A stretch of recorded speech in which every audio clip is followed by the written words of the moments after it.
thank you for waking us up this morning, God. God, for we realize you didn't have to do it, but you did, God. And for that reason, God, we came to praise you on today, God.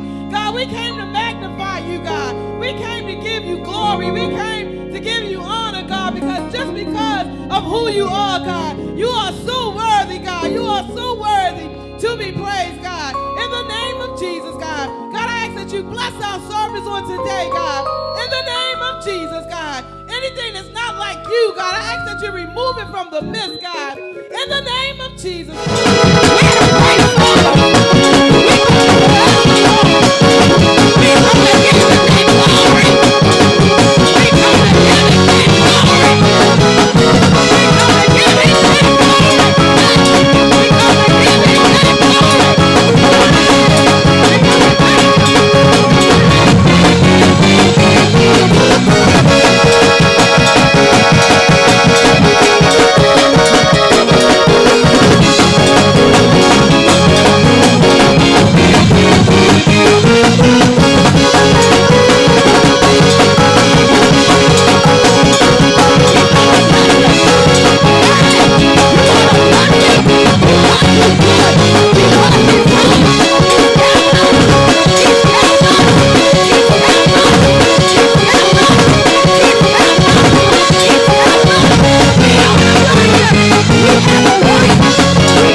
ever done anything for you, if he's ever done anything for you,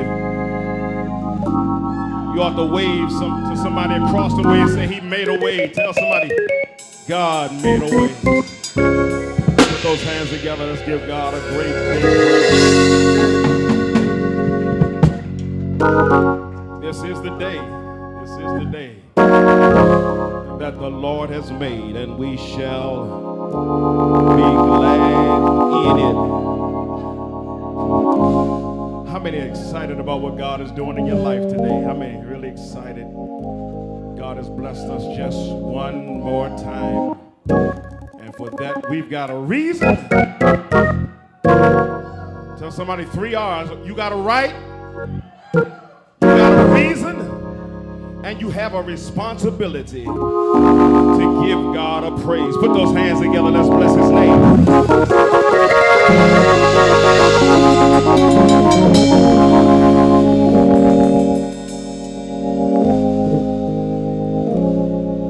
Out of the book of St. John chapter 11. St. John chapter 11. I feel God in this place. I feel God in this place. St. John chapter 11. And it reads like this. Now, a certain man was sick named Lazarus of Bethany, the town of Mary and her sister Martha. It was that Mary which anointed the Lord with ointment and wiped his feet with her hair, whose brother Lazarus was sick. Therefore his sister sent unto him, saying, Lord, behold, he whom thou lovest is sick. When Jesus heard that, he said, this sickness is not unto death. Somebody say, this sickness is not unto death, but for the glory of the Lord, that the Son of God might be glorified thereby.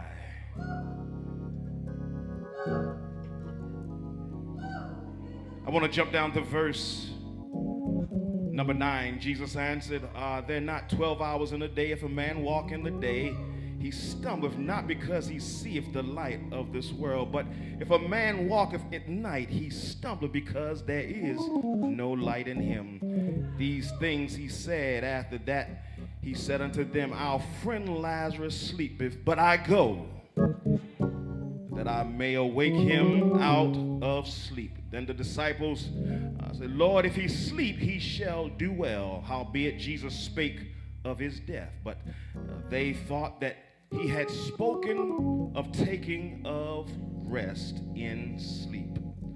And then I want to jump down to verse 25. Verse 25 said, Jesus said unto her, I am the resurrection and the life. He that believeth in me, though he were dead, yet shall he live. And whosoever believeth in me shall never die. But believest thou this? She said unto him, she said these words. She said, Lord, I believe that thou art the Christ, the Son of God, which should come into the world. And when she had so said, she went her way. Tell your neighbor, say, neighbor, great expectation. Great expectation. Great expectation. I wonder this afternoon how many of us have ever been in a place where we've had to have some expectations of somebody or something, only to find out that the thing that you had expectation in somehow or another let you down. It didn't really want to let you down, but anybody here ever been let down? Have you ever been, pushed up and boosted up by people, but the same people that boost you up, Vanessa Brockins, and sometimes are the same people that will snatch the rug out from under you? Have you ever been in a place in your life where you thought that you were going to make it, but somehow or another your expectations failed you and you felt like a failure?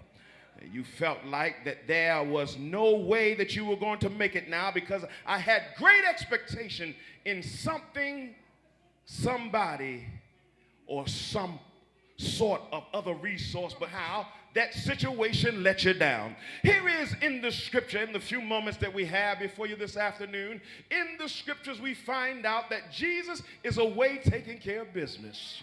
And while he was taking care of business, word came to Jesus, said, Jesus, Lazarus, whom thou lovest, is sick. Now the first thing we hear, Sister Brown, is that Lazarus is sick. Lazarus is now not dead yet, but he's just sick. Tell somebody your situation needs to learn to wait on Jesus. There are some things we're just going to have to learn how to wait on God for. The old folks used to say he may not come when you want him, but he's always on time. Do I have anybody here today that ever had to wait on God? It seemed like your answer wasn't going to come, but before you know it, God stepped in your situation and he made a way out of no way. Tell somebody you got to learn how to wait. And so it is when they sent word to Jesus that Lazarus is sick.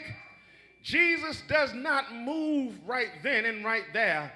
The Bible said then he stayed there, tarried there 2 more days, and the next word that Jesus gets is, Jesus, Lazarus is dead. How many of us have ever had a situation placed before God and we wanted God to move right then and there, but somehow it seemed like God did not move when you wanted him to move? I stopped by to let you know God has not forsaken you. God has not forgotten about you. God still hears your prayers, but sometimes God has to move in his own time. He may not come when you want him, but he's always right on time. I'll stop by to let you know this afternoon that sometimes folk will seem as though they will let you down, and it seems like there is no way out, there's no solution. But tell somebody you need to learn how to wait on God.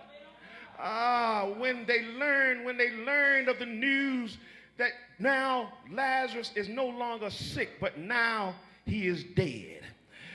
He's dead. The Bible says he's graveyard dead. He's March funeral home dead. It seemed that now there was no way out.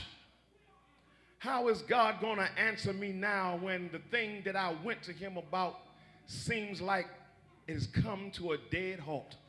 I want some of you to know tonight, this afternoon, under the sound of my voice, that those things that you place before God, just leave them at the altar. God is going to visit every situation that you prayed about. God is going to visit every circumstance that you prayed about. God is going to visit those children. He's going to visit those loved ones. He's going to visit that job. Tell your neighbor it may seem dim, but your situation is not dead yet. Because God, even though it may seem like it's lifeless, we serve a God that can speak life into a dead situation. Jesus, the Bible said that Jesus tarried there 2 more days before he even thought about going to where Mary and Martha were. And when he gets there, when he makes up his mind to go, he find out, the text said that when he prepared himself to go, Thomas, the one called Didymus, the twin, he said, let us go with him so that we may die. Why? Because there was a bounty on Jesus' head, and Jesus had to duck and dodge everywhere that he went from this point on. Why? Because he had messed up some things, because Jesus was going around healing folk, he was raising the dead, and he was messing with their economic system, and so they sought to kill him. But how many know, no, you can't kill God, because God is not like man. God is not man that he should lie, nor is he like man that he should die. He's a living God and an ever-present help in the time of trouble. And so the text says here, Jesus begins to make his journey and his trek into Bethany. And when he gets there, there's some folk waiting on him, Elder Marshall. They're waiting on him because you let me down. Anybody ever been let down? How is it that the same God that went out on nothing, spoke into nothing, and made a world, now this same world turns around and says, God, we are upset with you now because you let us down. But God began to use him. God began to edify him in the fact that this sickness that you're going through, this situation that you're dealing with is not unto death. I want you to know, I don't know what you're dealing with today, but I stopped by to let you know that God is about to speak life into your situation. I prophesy and decree that God is about to do something great in your life. But you've got to learn, Dana, to have some high expectations. You can't walk around with your head hung down. You can't walk around being defeated. You can't sing sad songs, but you got to know that the Lord thy God keepeth you. You got to know that God sits high and he looks low, and no weapon that's formed against you shall prosper. And so there are some defeated folk that are sitting around the house now. They're mourning now. The body has been eulogized and it has been properly buried. And here comes Jesus after the fact. Have you ever been around folk, evangelists, that will show up after the fact? You said, I needed $10. Girl, if you had come around yesterday, I could have gave you that $10. Oh, I need someplace. If you had come around the other day, I could have helped you with it. How many people have been around folk that can always help you after the fact? But here's Jesus. Jesus shows up after the fact. After he's sick, and after Lazarus not only sick, but he's embalmed, and now he's dead now. And the Bible says, one person said, surely his body is stinking right about now. But Jesus shows up after the fact. Tell somebody it's never too late for a miracle. It's never too late for God to step into your circumstance. And the Bible said, and the sisters became wrought with him. So much so, one of the sisters ran out to him and said, Jesus, if you had only been here, our brother would not have died. Isn't it a funny thing how we have great expectations of Jesus, but Jesus can't have great expectations of us? We expect for Jesus to heal us. We expect for Jesus to make a way for us. We expect for God to make provisions for us. But what if God became disgruntled with us? How many of us have actually let God down? How many times have God had great expectations for us only for us to let God down? And now the tables are turned now, because now they are waiting for God, and they're upset with him because he did not come when they wanted him to come. Well, I stopped by to let you know this afternoon, when you have great expectations of God, you know that God will never leave you, nor will he forsake you.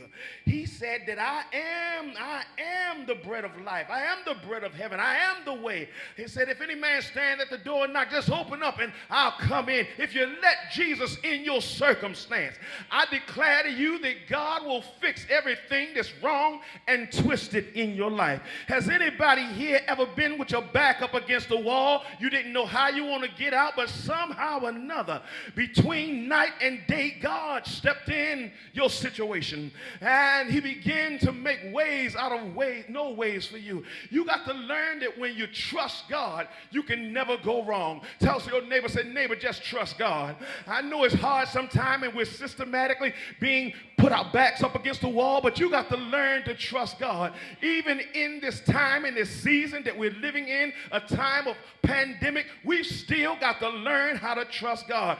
Because I'm so glad that trouble don't last always. A pandemic ain't going to last always. God is going to bring us out. Murder and crime is not going to last always, because God is going to bring us out. God Almighty, sickness and hurt and pain is not going to last all night. How do you know it's not going to last always? Because the Bible said that weeping may endure for a night, but joy is going to come in the morning. And if you just hold on and hold out, God will step in the midst of your circumstance, and he will bring you out victorious.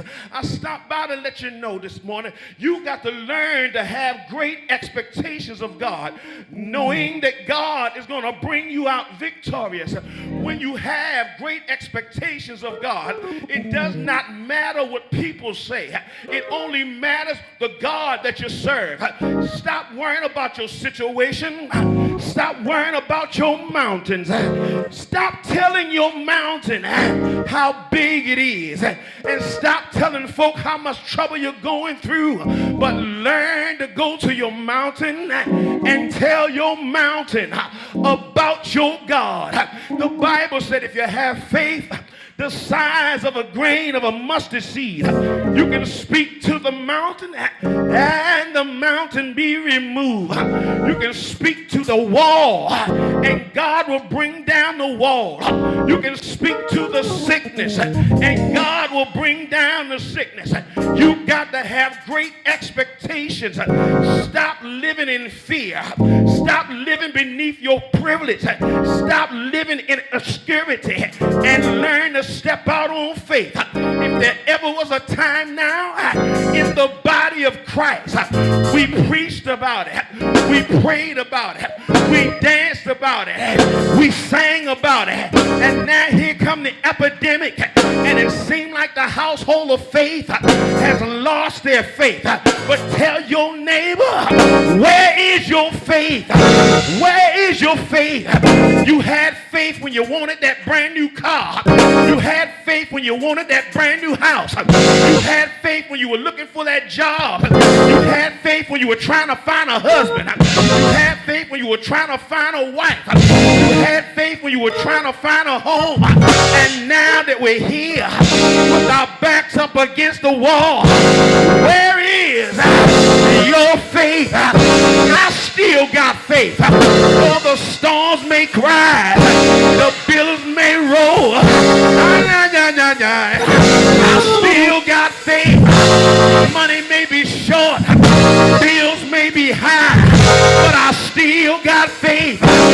Prices may go up, prices may rise, but I still got faith. 10,000 falling to my left, 10,000 falling to my right, but I still got faith. The doctor said there is no cure for this epidemic, but I still got faith. Anybody can have faith when things are going good. Anybody can have faith when all your bills are paid. Anybody can have faith when you got a job to go to. But what do you do when your job dies? What do you do when your bank account dries up? What do you do when the doctors walk away? What do you do when they put tape around the door and say you can't go in? Tell your neighbor, I got faith. Say yeah,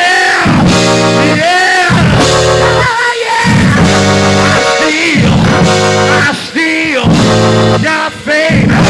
The Bible says, though he slay me, Dana, yet will I trust him. Till I got faith.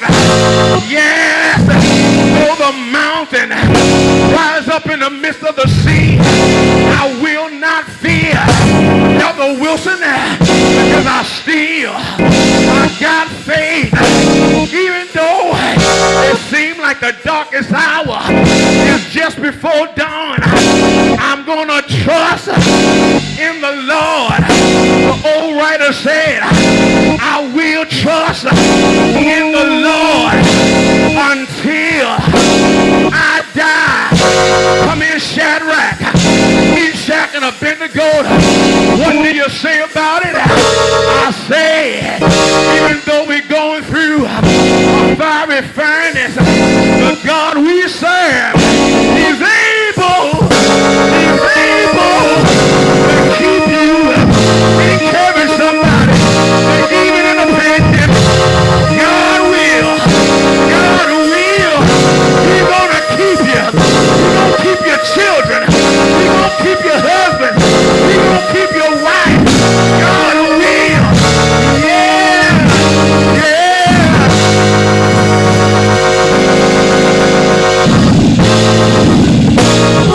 About over my time, but I got great expectation. I don't want you to leave here today without having expectation. Whatever it is in your life that you need God to do, let God, let go, and let God handle your situation. Get out of the way, get out of the circumstance, and let Jesus shows up on the scene. He said, just show me where you laid it. When was the last time you told somebody, I'm not going to worry about it. I'm just going to show God my problem. I'm going to show God my circumstances. Tell your neighbor, say, neighbor, get out of the way and just show God the problem. Say yes. Say yes. And just show it to him. He's able. He's able to fix every situation. Yes. When you got high expectations, the Bible said that Jesus began to groan in his spirit. Why? Because the people had lost their high expectation in God. The text said that he moaned in his spirit. The next verse said that he began to weep. The reason why he was crying, it wasn't because Lazarus was dead. It wasn't because Lazarus had been buried. It wasn't because he missed the funeral. The reason why he was weeping is because the very people that should have trusted him doubted him. I stopped by to let you know it hurts God's heart when you can't trust him for the small things in your life. It hurts God's heart when you can't trust him to make a way for you. It hurts God's heart when you depend on your job when you should be depending on your God. But I will trust in the Lord. Yeah, yeah.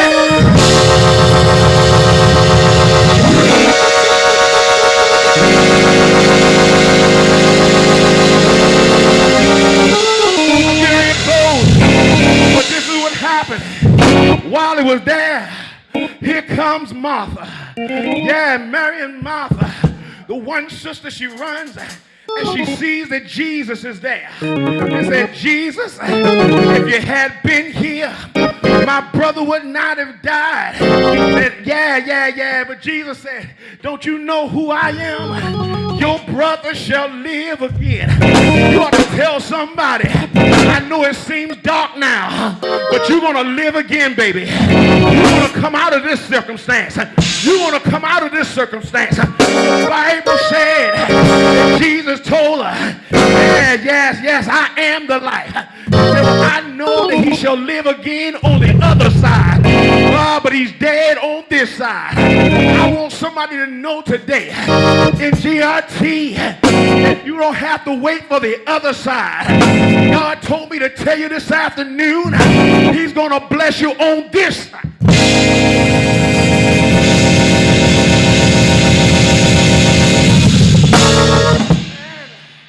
She said, I know that on the other side, he's going to resurrect.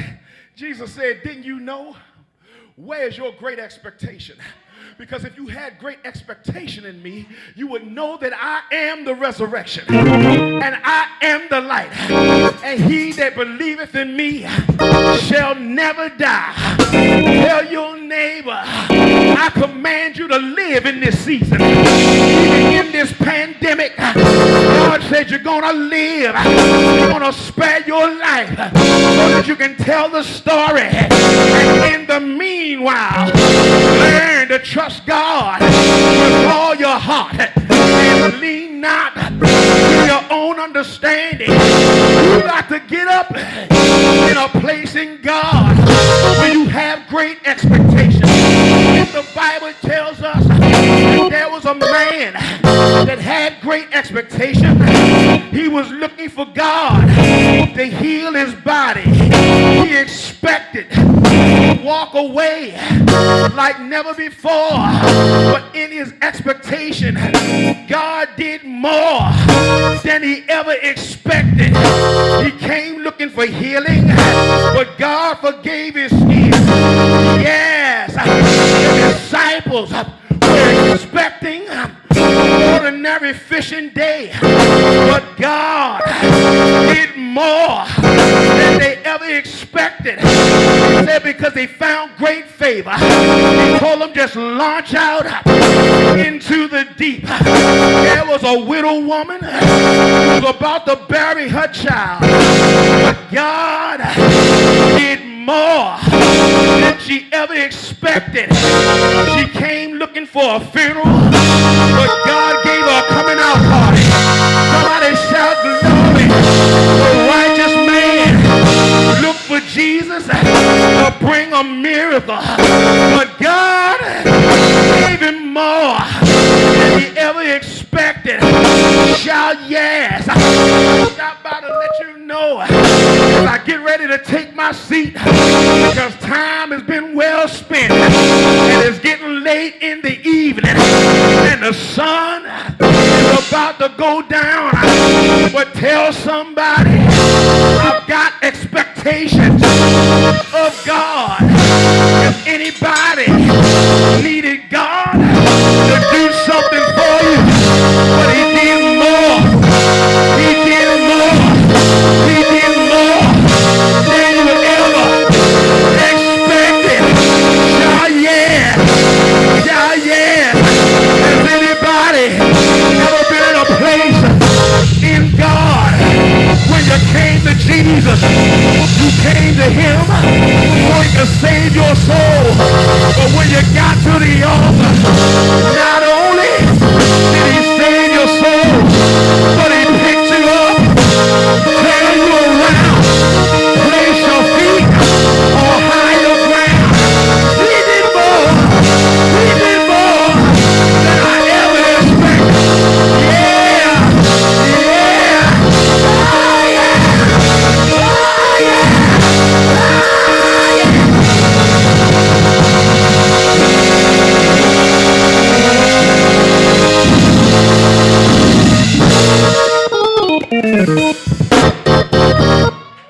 He did more.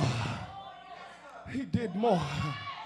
I came looking for one thing, and he blessed me. Oh, God Almighty.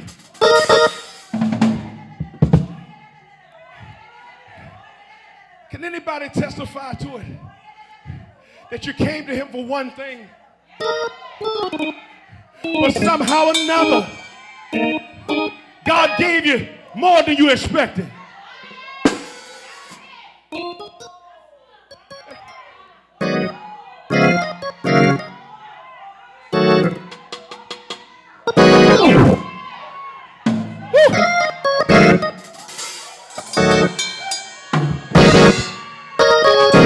I'm gonna let that soak in.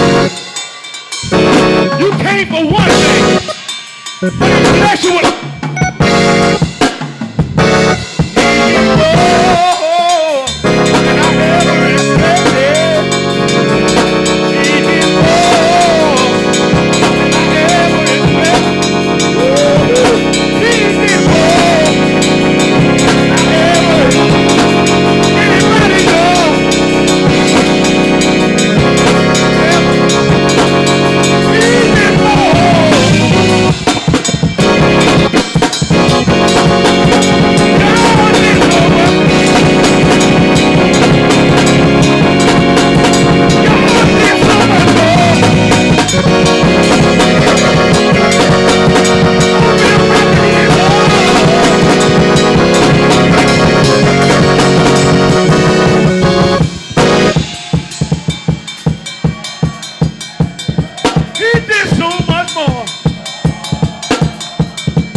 for healing. Not only did he heal you, but then he turned around and put some money in your pocket.